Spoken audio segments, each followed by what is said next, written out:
欢迎收看关键时刻。当今天川普把 H1B 的签证价格往上推之后，一张10万美元，300万台币，大家吓死了，人才都跑了。结果全球一片惊慌的时候，没想到有个国家动起了歪脑筋，这个是中国，这是习近平。他说：“我现在推出的一个叫做 K 签，我今天根本不用理你什么 H1B， 你要10万多少钱，我不用，我不用钱，只要是高科技的人才，只要是人才。”都来我们中国吧！结果这看起来好像是天才般的政策，出大事了。中国14亿的人口现在全部都在反对这件事情。你看到网络上面直接贴得非常白，他说：“我是中国人，我反对 K 签证。10月1号，天安门广场 OK 手事件，这完蛋了。过去讲，光是一个白纸革命就出大事了，没想到今天在天安门前面要弄一个。” OK 革命，那为什么14亿的人口他们要这么气？你看到这个画面你就懂了。这个是在黑龙江，它只是一个就业的博览会。你看到这么多人都在为了求职，而你说他们不是人才吗？没有，他们有多少人是博士？多少人是硕士？全部人都挤破头，就是为了抢工作。而现在就是中国失业率这么高的时候，你还要发 K 签。今天大家非常气、非常怒的是什么？你习近平只是为了跟美国来对标，为了跟美国来一决死战。当人家 H1B 签证提高的时候，你拿出了 K 签，你这个行为根本就是拿石头去砸自己的脚。所以世聪，这样路看起来也难怪中国人听到这件事情的时候。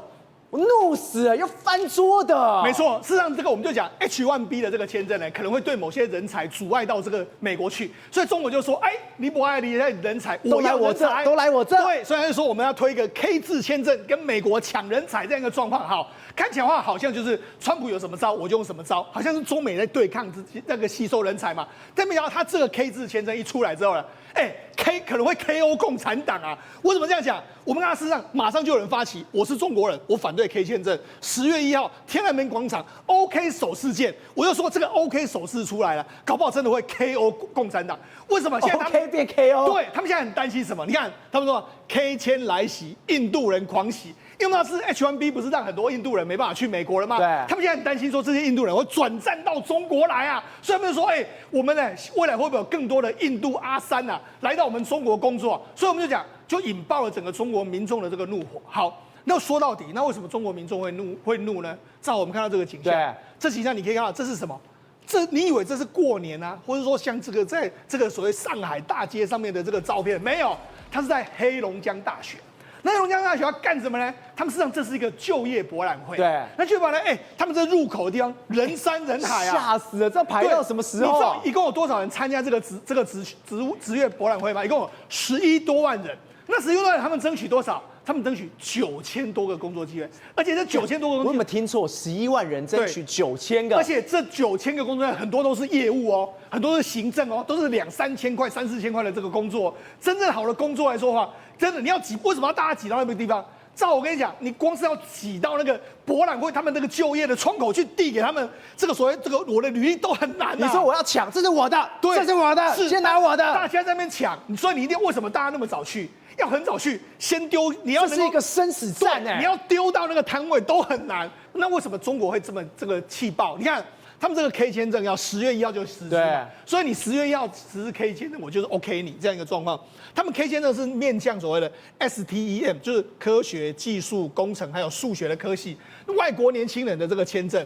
然后这种就要被做个中国版的这个 H1B， 那很大程度上会吸引印度还有欧洲的一些这个科技人才嘛。对，所以现在工作签证不一样，是申请人无需在入证前呢就取得担保啊。这很厉害。对，等于是我根本不需要什么，我就直接进来了。对，就是我只要有这个你认可的一些大学，对啊，或一些相关的学历，我就进来了嘛。好，那它这主要是什么？它都只要发给境内、境外知名的高校或者是科研机构的这些，就反正你只要是知名的高校或是科研机构都可以。对，那照我，那问你，印度的人才多不多？印度人多了要命啊！所以你看，他们马上就说怎样 ？K 字签倒数签证的时候，中国网民担忧的是印度人来抢饭碗呐。那照我问你，你觉得印度人来到中国的这个工资会比较低，还是会比较高？他一定是在印度工作一定是比较低嘛，来到中国会比较高嘛，对不对？对但是他对中国民众会形成抢饭碗嘛，啊就中国民众，中国人一定比较高嘛，对中国人可能5000，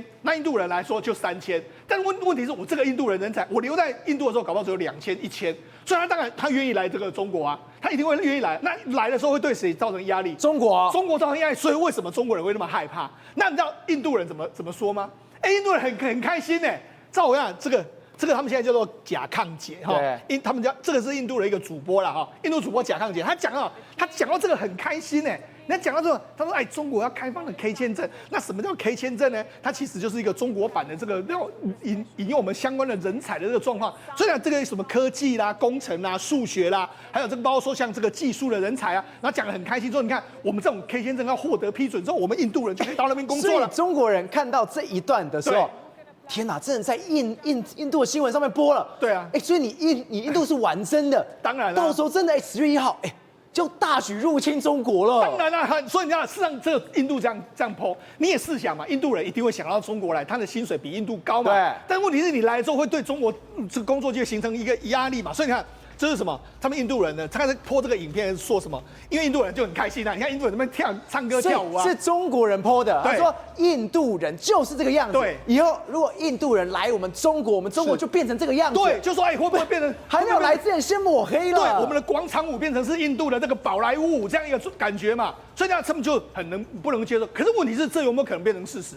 当然有可能，尤其是我们昨天不是讲吗 ？H1B 这次阻止最多的是谁？就是印度，嘛。他把很多印度的低阶的这个，他认为工资低阶，把他赶走嘛，哈。那你觉得这些人会回到这个印度去吗？不要，我要去赚钱对，那他们就会到哪里去？会到中国来嘛。所以呢，这个人家就说，哎呀，这个是完蛋的。为什么？我们就讲，事实上他们就拿这个历史过去的这个状况。我们知道说，在这个满清末年的时候呢，李鸿章不是有个这个洋务运动吗？对，洋务运动来说，李鸿章当时就找了很多外国人来啊，然后外国人来说水土不服。为什么后来洋务运动呢会跟这个甲午战争跟日本一打就输？因为事实上很多外国人来这边工作没有获得保障啊，我可能一下要你，一下就不要你，就把你赶走这样一个状况。那很多人就是这样，那很多外国人来这边工作也是没有办法获得什么劳务的保障一大堆。所以我就说，真实来到这个地方，我就讲为什么中国会很担心。我说真的，他原本这个 K 签证呢是要吸引高阶人才，对。可问题是，你觉得高阶人才会来吗？但不会来嘛，而且你又不用钱，而且什么，你根本不用雇主来担保，对，一坨人都过去。对，所以我就说，真正会来的不是高阶人才，你要的高阶人才他不会来，反而都是一些中阶人才或是中低阶的，那这些会冲击到谁？就是这些民众的就业机会。所以他们为什么会不开心？为什么要聚集在这个天安门广场，说要比个 OK？ 好，那我们就看看10月1号会不会真的有人到天安门广场，或者大家等着看会不会真的爆发所谓的 OK 革命这件事情。好，那我们就讲为什么中国民众会那么的担心？我刚才不是说吗？你看这个画面，我就跟你讲，这是校门口，他们要挤到学校里面办这个就业博览会的地方。你看。一望眼过去，密密麻麻，然后进到这个就业博览会的这个现场里面来说，大家都挤在礼堂里面，你看，这就是他们相关的这个画面。很多地方，你看一个，你看这就是他们准备要到这个地方要投递哦。你看前面挤了多少人？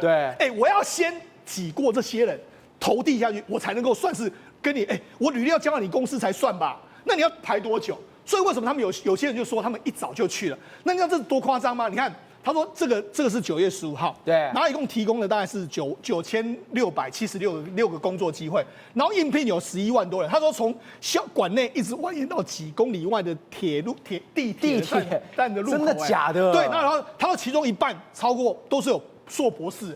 所以11万人里面有5万到6万都是硕博士，然后结果89比1，对，89个人抢一个。对，我今天如果是一个大学生，我的对手是硕士跟博士，结果还89比1。对，这个89比1是什么意思呢？是体制内的企业事业单位。那什么叫体制内？就国营单位啦。国营单位，因为大家都想去国营单位，国营单位不好意思啊，是89比1，它这个所谓人数相当少，大概只有占这一次的这个比重来说的话，不到这个大概就是，所以他真的非常气啊。是，K 千刚说什么？是你学士，来，你学士就是我认定的专业的人才。对。这个是硕博士了，对啊，我们的人才不是人才吗？学生苦笑说，不是怕自己简历不够优秀，而是怕连递出去的机会都没有。所以你还要学会，我跟你讲，你还要学会那种所谓美式足球那卡位篮球卡位，你要卡住别人啦，我要卡住我的好位置才能够到啊。好，所以你看他就说求展位前的话，求职者和这个带对话其实比，因为只能够跟你说几句话。好，你是张兆和啊，你是什么学校毕业，就这样。他就说就是这样。然后工作人员就是接过、点头、放下，几乎没办法看。所以我今天好不容易，我今天挤过去，我好不容易给你架了一个拐子，我终于点了出去。对，结果我一看，对，不对，这一次的招聘会数百家企业，对，结果你都给我一些什么，都是很基层的位置。那我抢什么抢？我硕博士再去抢一个基层位置，我太惨了。没办法，正好这就是目前为止中国的现况。我就说，他们挤到那边去之后，他们发现到说什么？你这很多国营企业，很多什么制造业、金融业、互联网一大堆，但是都是什么基层销售，对，然后行政助理，对，然后客服。那这个我硕博士干客服，所以我就说这种起薪都很低。他就说只有低到3000块左右。那很多人就感慨说，我读了4年本科，甚至考了研究生，最后还是去卖保险、跑销售。那我干嘛念这4年的这个书？所以说，为什么大家会觉得这件事情会让整个网友都震动 ？K 签证为什么引起这么大回响？好，那你想说，那只有这个黑龙江大学一个地方？没有，我跟你讲，不是只有这样。你看9月21号的时候，重庆西南大学，这是什么马拉松？是不是？他们要拍？对，我觉得这个很像什么画面？很像我们不是每一年这个百货公司都要这个周年庆的时候，外面人挤开门的时候，开门冲进去，对，我冲进去，我要获得所谓的什么优先礼啊，或者什么，他们也是一样。他们要招聘嘛，他们在操场上面办，然后开门的开始进来，然后大家就冲。为什么？我就讲你一定要先跑到前面，你至少要递出去履历才行啊。而且我就觉得说，或许搞不好我先跑到，我就可以先应征到工作啊。所以呢，这就是这样。好，这是西南大学。好，那我们再跟大家讲，921在西南大学，对，928是在山西的晋中的这个太原的这个理工学院。你看这么多，这是我们空拍图你看，这都是密密麻麻的，真的假的啦？对，他们都是应届毕业生要来那边求职的。这是今年的，对，今年的这个状况。好，那我们讲了2个，一个是重庆，一个是山西。那刚才看到的是黑龙江，紧接下来是什么？9月19号的时候，昆明理工大学他们举行2026年的应届的这个秋季的这个双选会举行。好，那这一次一共有大概5465个工作机会。对，然后赵文，你知道这次多少？有22万人报名。不，这个比这个刚才的黑龙江还更多人啊！黑龙江刚不是11万吗？对，没错，有22万人。对，没错，很多人。那你看他们的招聘时间是这个9月19号的1点半，然后到这个9月4点半，只有3个小时。所以你看，有22万人来到这个地方，你可以试。我要怎么抢？对，我要怎么给？我要怎么卡？对，你就知道，这里面要挤22万，你就知道多夸张一个数字。我们上一节才说，我们台湾的这几天光复来说，也才15万人，他一个下午就来了22万人，你就知道这个到底多夸张，挤成什么样子。然后就说，你看，他说很多人就清晨就来了，然后就抢到靠前的位置，但是人群迅速的聚拢，1小时的就被堵了水泄不通。有人手握了简历，生着常被寄给。你说这样子，他是这样子的，对，没错。还有人在那边找里面的这个摊位，然后还有人因为这个挤到快要窒息，然后被迫到场外这个去透气。我跟你讲，你这个身体不好你就完蛋了，因为你看你一去场外呼吸新空气再进来。照你觉得他挤得进去，你就没戏了，没戏了。所以你知道，事实上这个不只是你的学历，这样也太惨了啦，对，还是你的体力的考验。那没办法，中国就是这样啊，人那么多，你试想，22万人，你要光是挤到摊位的前面，对你来说就是个体力的大考验。所以我就讲，你看我们看了这么多应届毕业生的这个惨况，所以你不难理解嘛，为什么他们听到 K 签证的时候，他们会满肚子气，我挤得要死。对，你看，这中国网友啊，你看10月1号可以挂印度国旗了，干脆就改印度国好了。他说国内的硕士博士都找不到工作，引进什么本科人才，真是天大的笑话。他说这些人才中国会少吗？什么科学，然后技术，然后工业，还有数学，中国没有吗？他说这根本是化天下之大忌。他们就开始，你看就有人反对。你看他们说要增设这个 K 签证的时候呢，你看中国新增 K 签证引起全世界的反应。你看网友说什么都是反对，我不是跳针哦。这边都是反对，全都反对，大家都在这个荧幕上面就直接打反对，及时回应他的弹幕也太多反对，就是反对。好，那除了反对之外，网友就 po 了一些文章，你看。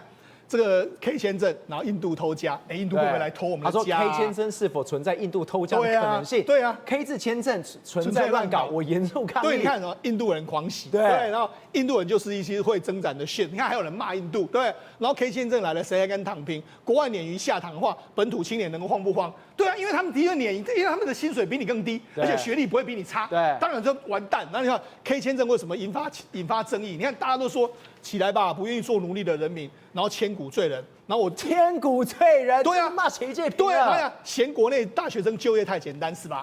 那看不起自家人才偏搞这一套啊，这样的状况啊，所以呢，大家都完全恼火，甚至连加入起底这个 K 先生到底是谁的想法？就现在被起底一个叫做王辉耀，现在在网络上被骂爆了。那为什么？因为王辉耀他其实他本身是一个这个华裔的外交官，对，所以他认为说，哎，我们要学美国那一套啊，把很多移民啊，很多那种弄过来一个状况啊，就让大家完全起底他，甚至把他很多作为都弄出来，就说什么他是汉奸。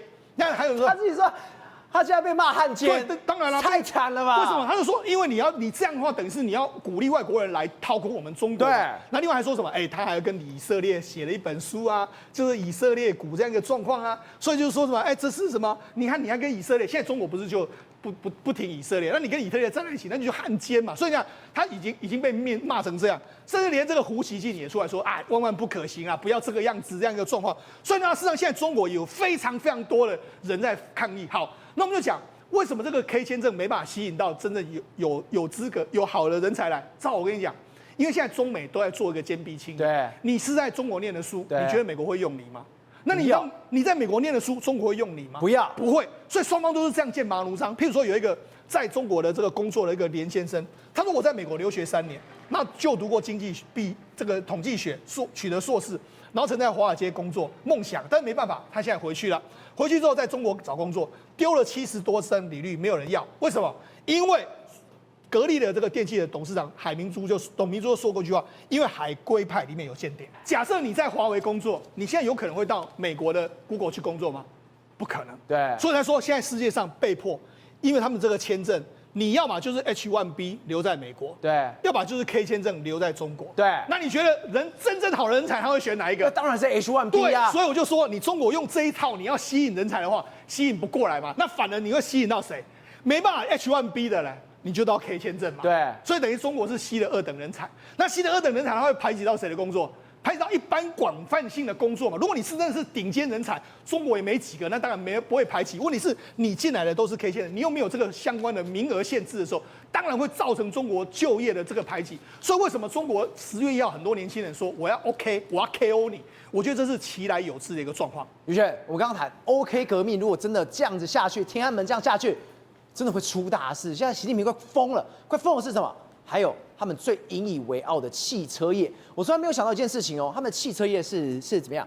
他们竟然厉害到，你看哦，这是追觅我们都知道，在中国很有名的一个牌子，它是扫地机器人的 Top， 甚至呢，它在全世界2024年，它有8%的市场的份额，它是等于是全球排名第5。结果今天这个做扫地机器人的追觅，竟然也进军到了电动车里面，也进军到了车业里面，而且他直接讲非常白，我追觅要做的是什么？我要做的是中国版的劳斯莱斯，我对标他们的。这最可怕的是什么呢？你很难想象一个扫地机器人最阳春的哦，甚至是呢，它市占率的确全球有在排名前5。但问题是，他说他要做劳斯莱斯，对，而且他对标的对象叫做库里南。我刚刚讲到我都结巴了，因为我实在想说，我到底在讲什么？怎么可能呢？来，就真的做出来了，做出来了。对。就是这样哦，有没有看到？像哎，一模模一样样，而且带有中国色彩的库里南追觅汽车哦，它是还给你看内装多豪华，整个汽车的座椅都还可以躺着就速洗，还有冷暖电热，贵州哎哦，转播了火力，而且追觅汽车它有伟大的宏愿，它的宏愿是什么呢？从扫地机器人到洗地机到手机到电视到无人机，再到豪华超级跑车。这部分甚至商务飞机乃至天文望远镜、人车加太空到宇宙，我们追觅，通通带你追寻梦想，追觅造车。我看完这个我终于明白，来造诈骗集团，诈骗集团，对，那种骗人的嘛，他写的那么多，你一句话，就诈骗集团，不是你怎么可能做扫地机器人要做到回连机器，做到说豪华汽车，做到外太空？对不对？你又不是我们关键时刻从行天宫讲到外太空，这胡说八道嘛！来，亲爱的追觅朋友，世上最快的车子已经诞生了，他就给你这样一套的哈。但请问一下，他有没有在卖啊？没有啊，你没有在卖啊？他是做出来的吗？他没卖啊，他就是个 sample，you know， 我都怀疑你是不是 AI 生成的，你真的不要骗我哎。反正他就这样搞一套之后，跟你讲说，来，我们现在要募资，需要钱哦，这才是关键点嘛，要募资来。就果不其然，绍兴的100亿生态基金里面真的111的规模，追觅号称说它占有了55%的持股，谁被他骗到了？绍兴国资，他投资的直接拱45%。啊，那个直接给他拱了，然后说开始做这个，然后这是一个生态。但我就请问一下，你这样不是球员先裁判吗？100亿基金，请问一下，应该是要干嘛的啊？是打造一个生态圈嘛，对不对？结果呢，你追觅基金呢，你持股55%，龙里野呀，你有所有的决定权。那追觅刚才讲说，我认为当前生态最需要的就是打造出我们对标克里南的追觅汽车啊，他就开始跟你讲说，我们全部资金都要投到这边。那我请问一下，最后钱到哪里去了？不知道啊？请问一下，这些官员是傻了吗？什么东西都没看到，为什么要愿意投我们讲40-50亿去给他？因为理由很简单嘛，这就是中国的官场文化。反正呢，亏钱倒是倒谁？政府嘛，对不对？对官员会不会亏钱？不会嘛？官员跟他合作会不会有利可图？有啊，当然有嘛。所以就是你赚钱，我赚钱嘛，图片片不如中片片，大家都很开心。而且我跟你讲这家伙真的是诈骗集团到极致，他还联合谁？他还老鼠会的精神也弄进来。他说：“您要当我追觅的员工，我们刚刚很多人在这个我们讲的投资嘛，对。然后说一个人3000块嘛，他说不是，你要成为追觅的员工，你至少要投1万块。这家伙也太厉害了！追觅科技的创始人于浩，他竟然可以想到这么天才的方法。对，而且这是规避掉所谓的我们讲的跟投的规则他等于说用一个巧门，也就是说你今天要成为我的员工呢，你要先投资我。那投资之后呢，第一个这个叫做微接官理论，什么讲？这是搞这种老鼠会嘛？就涓细流呢，也能汇成呢滔滔的黄河长江。他的意思说，你这样人多起来之后呢，我们的资金流越来越多，而且可以转嫁风险。就是说我赔钱，对不对？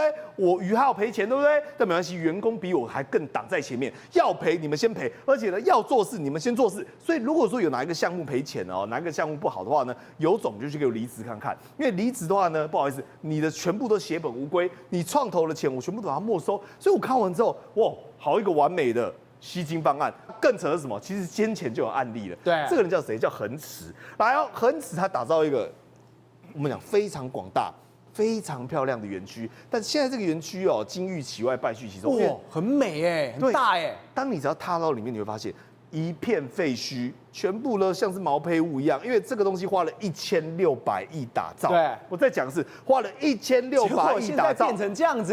对，而且你知道吗？国家有巨额补助，是不是觉得越来越像了呢？但是你猜猜看他们总共做几台车子，你知道吗？做几台车？总共做了1389辆车。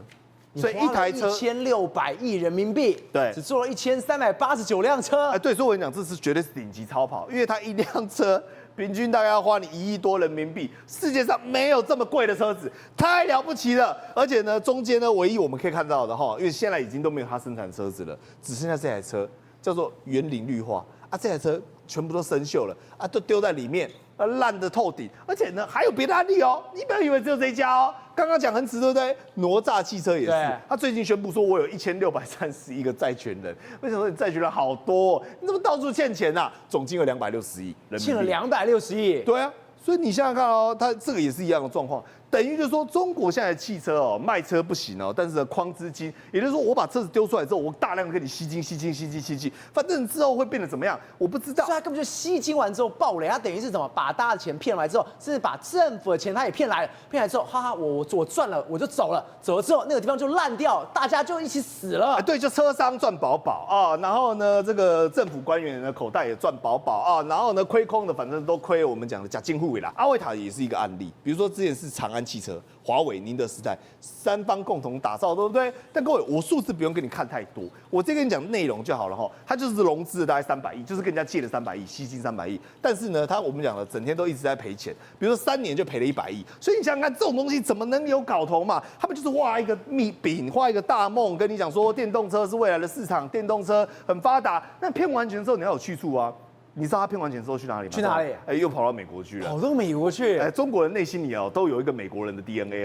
每个人都有一个梦想，就是想成为美国人。钱完完全完之后，我去美国喽。对，上车喽，坐飞机喽。这是美国梦去美国喽！你看，就有一家这家公司，这个叫做法拉第未来哦，叫 Faraday Future， 它也是在中国呢骗了一大堆钱之后呢，好像欠大概70亿人民币左右嘛，然后就跑到美国去，之后呢，毒骗骗不如重骗骗，从中国一路骗到美国继续骗哦，他就是我们讲欠了一大堆钱，然后跑到这边，就因为什么这件事会爆发？因为它发生火灾，后来他发现说，我打造了一台我们讲的超级超跑哦，讲说这个法拉第多厉害，你看哦，全球只有37辆而已哦，但你知道它融资多少钱吗？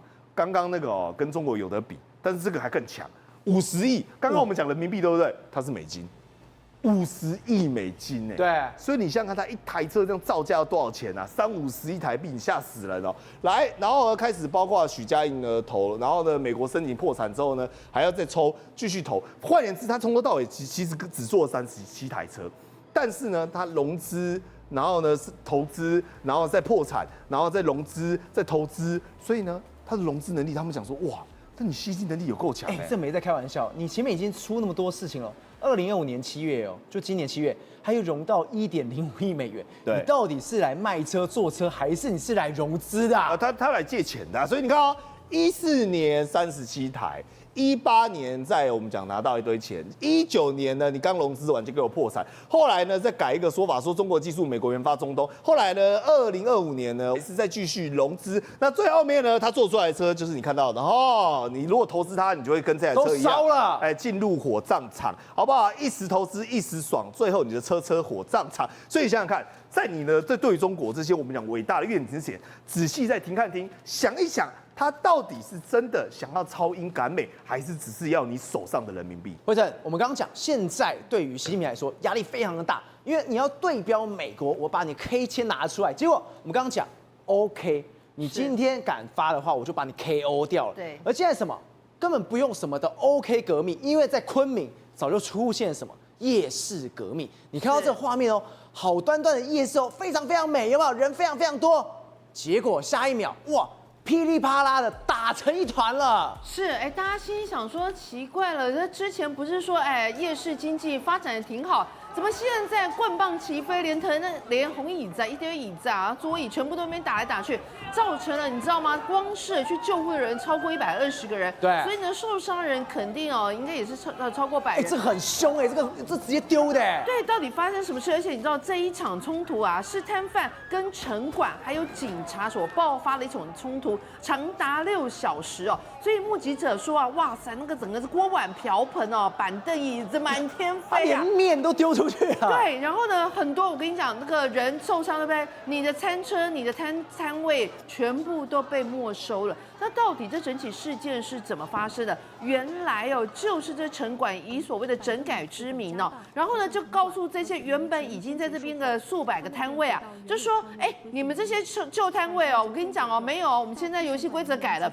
你们要重新登记，你们要给我们一些钱，不然的话呢，你们这个摊位就要让出来给新的人。他们心想说什么？我从过往到现在已经几年了，我让你们收的钱好多也大概有好几万。你怎么说游戏规则改就改？然后呢，有的人就发现，怎么另外一批人，之前从来没来过，因为我们把这一个夜市做起来之后，其他人用更高的价钱要来登记我这个摊位，然后城管就把这个东西就给了新的来登记的人，然后就把我旧的叫我滚，就叫我走。所以从头到尾就巧立名目要多收我的钱啊！所以这些人就很生气，太坏了吧！我在这边做了这么久，而且他们就说啊，我们这些人是从没有人的时候慢慢做，持续不懈，才有办法做出大家一起携手做出这样的情况。这也太可怕！这个摊子是直接被拖走，直接是被扣走，我让你做都不能做了。是他为什么？你要给我钱，你没有给我钱，我就拖，我连人还有摊位。我直接抬走的，他就讲白了，你这个摊位已经被别人用高价给定了，对，所以他就直接把你这个餐车直接都没收了，然后呢就告诉你从今而后，你看这个警察跟城管就直接说，我告诉你，你现在就是收了，你就是滚了，你这个位置就被别人给占了。这个人他就说啊，我已经这边几年了，我一家老小就靠我摆摊来吃饭，你们怎么可以一声令下，草立名目，要我滚就滚？所以你知道吗？这些数百个摊位联合起来，他们要的是什么？是生存权呐！他们要的是什么？是我们过去这几年来，我们大家一起把这个夜市给做起来了。怎么可以你就规划旁体哦？这才是大家开始生气的一个地方。对，所以这些人就说我们就是要跟着这一个夜市共存亡。你叫我们滚，你除非就把我们就是把我们哇，这是一大坨面都在地上了。是，他们就说你不让我们活，你不让我们摆，就是不让我们不让我们活下去，不让我活下去，我就跟你死磕。所以才会出现这样一个画面。好，辉正，我们看到这个画面的时候，我吓一跳。河南也有这件事情，你夜市你不让我经营，那我跟你讲，我拼了，我直接用人抢，我直接用这种共享单车，我不让你的车子过，我就是抗议，我让你的路整个塞住。我跟你讲，他们现在是这样，就是变成是这些城管又要多钱，又要多收钱，又要给你要一些什么摊贩费什么的，所以现在这些摊贩集合起来自力救济啊，所以他们就说不行啊，我没有办法让你们这样子一个八级成平，所以呢，我们就发起堵路行动，用人墙跟共享单车设置了路障，阻断了交通，来抗议当地的政府停关了这些夜市，阻断了交通的方式，让你没有办法就说我不让你进来，我就跟你死磕。他说我们这些摊位都是缴了摊位费的，如果你要关闭夜市的话，那你照理说也要赔偿我们损失啊，不然怎么要我们开就开，要我们就关就关呢？所以呢，他们就用这种方式让你把这个地方让你阻断起来，不让你进去啊。然后类似的情况，大家都心想说层出不穷，显见就是中国各地啊，现在要不然就是这个摊贩上面多收了几成皮，你要把这个百姓上来挖了几成皮，刮了几成皮啊，你钱怎么放？你钱怎么花？乱花，乱怎么花的。乱花呢？他们说中国的高铁现在已经变成了一个又一个的巨大的资金黑洞啊，完全断裂。为什么？你知道吗？非常荒谬。2025年初根据统计，中国的高铁长达5.5万公里占全世界高铁总里数的2/3啊。换句话说每100条高铁大概有60几条都是盖在中国啊，这太荒谬了。结果他就说一年亏损这个将近1000亿14亿的人口都养不起高铁那我们来看右边这个图，比较容易看。有没有密密麻麻？有没有连最北什么黑龙江有的没有的，全部都是高铁啊？所以蓝色跟绿色显现什么？就是越少人搭的越少，就是蓝色跟绿色；越多人搭的就是红色跟橙色。你有没有看到？红色跟橙色就那几条，其他全部都没人搭。他说，光是北京到上海全程1318公里，结果你花了多少钱？2000公里。然后你知道吗？你光是要维护它1年的成本大概100亿。所以如果连北京到上海都是这样的情况，那你说其他偏乡地方没人盖啊？所以你现在看到有没有车站都没人？你看这个北京到雄安都是空的，全部都空的。还记得雄安吗？就是新村嘛，就是他们迁都什么要花了什么多少什么几千亿来弄的弄不啦？你看完全没有人，进进出出都没人。我跟你讲，你要拍那种什么失速列车超好拍的，因为这个到处都没人，只有1、2个人而已。这1、2个人坐外面其实会怕，你知道吗？因为真的实在太没人。他说还有沪昆高速铁路上北起上海，西至云南昆明这个其实听起来也已经是所谓的东西向铁路的大动脉一样，没人都没人。然后呢，你知道长期我跟你讲这种的高铁，如果你的比如说你承载率没有到70%的话，原则上都是亏钱。所以你有看到那么狼没有，你没有收入，你就没有办法维护，你知道吗？超级陡，因为你完全没有办法年久失修，结果就是品质非常烂，而且安全可能也会埋藏大的问题。瑞德哥，我们都知道，在缅甸这个地方，诈骗的机房、诈骗的集团，很庞大、很嚣张。其中一个是什么？是名家。就我今天看到这新闻说，哇，我吓死了！中国搞一个是什么？现代版的满门抄斩。他真的把缅北的电诈名家一审宣判，11个人通通死刑。他真的假的？那么事实上，这是少数那么中共的这个所作所为呢，我予以肯定的。为什么？你一定要给这些诈骗集团这样的一个当头棒喝。对。而且赵尔，你知道吗？可怕的地方在哪里啊？哪里？他们现在不是一审总共有11个人判死刑嘛？对。然后另外呢，那么有5个人判死刑，但缓2年，就死缓。其实类似无期徒刑了。另外有人判无期徒刑，有人判20几年、10几年不等，一大堆这样子啊。可是这个集团名家集团里面呢，那么这么重判，他们可怕的地方在判死刑的人，我们会想说，在台湾死刑不是还可以上诉吗？对，还可以拖很久啊，什么非常上诉，要求再审，然后什么要求事件布一大堆的吧啊，拖了半天不用死。你知道这个案子呢，他们一定不管你要不要上诉，一定会上诉。对，但是呢，他们上诉只是核实。什么叫核实啊？核实就是针对你的犯行，对不对哈？那么针对法条的应用，看看高等法院，中国的高等人民法院，看看有没有问题。对，没有问题就决定就定谳了，定谳就直接拉出去枪毙了，你知道吗？这么快，很可怕。所以判死刑是很可怕的。而且呢，现在不知道，现在可能好一点。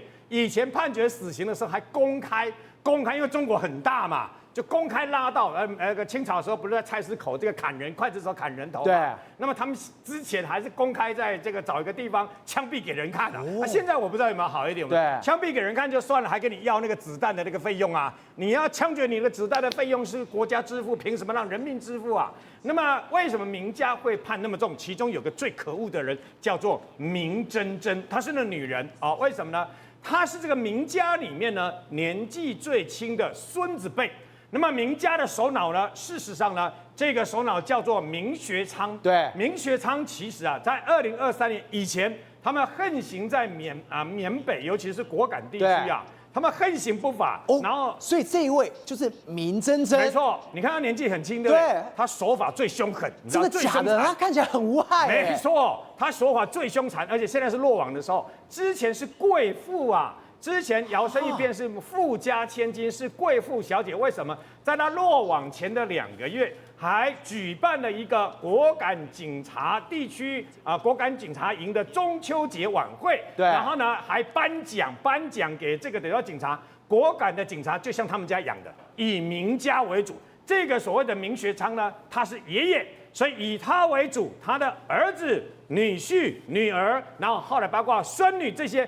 全部像个金字塔一样，就在这个地方建立起他们4大家族的一个王国啊。对。然后呢，建立了以后，第一件事情要跟当地打成一片，钱能通轨，所以呢，事实上当地的果敢的警察跟军队都是他们的人呐。所以你看很多岗哨有没有压过去要经过岗哨嘛，都是他们的人，而且你进去以后很难逃得出来啊。所以呢，他们在那边总共根据那么其实一直都是无往而不利。是因为那一年，包括台湾，包括这个来自于香港啦，来自于很多东南亚国家，太离谱了，因为太过分也太离谱了，而且等于几乎就是掳人勒赎啊！女的性侵了以后，还卖到这个等于妓女妇一样，然后最后闹到不可开交了以后呢，那么直接向这个中共的这个的那个相关的中共的这个领导人习近平抗议。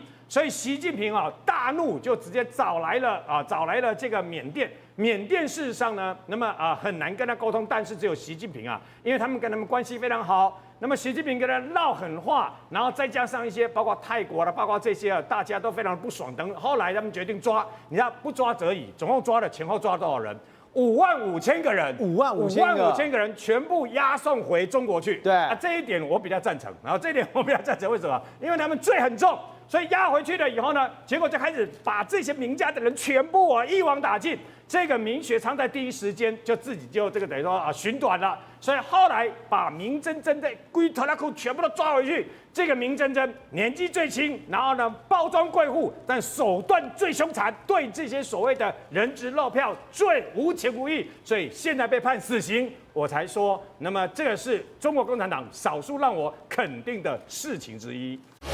宏观取材，厘清真相，犀利精准，深入剖析，时刻掌握关键，新闻时事不漏接。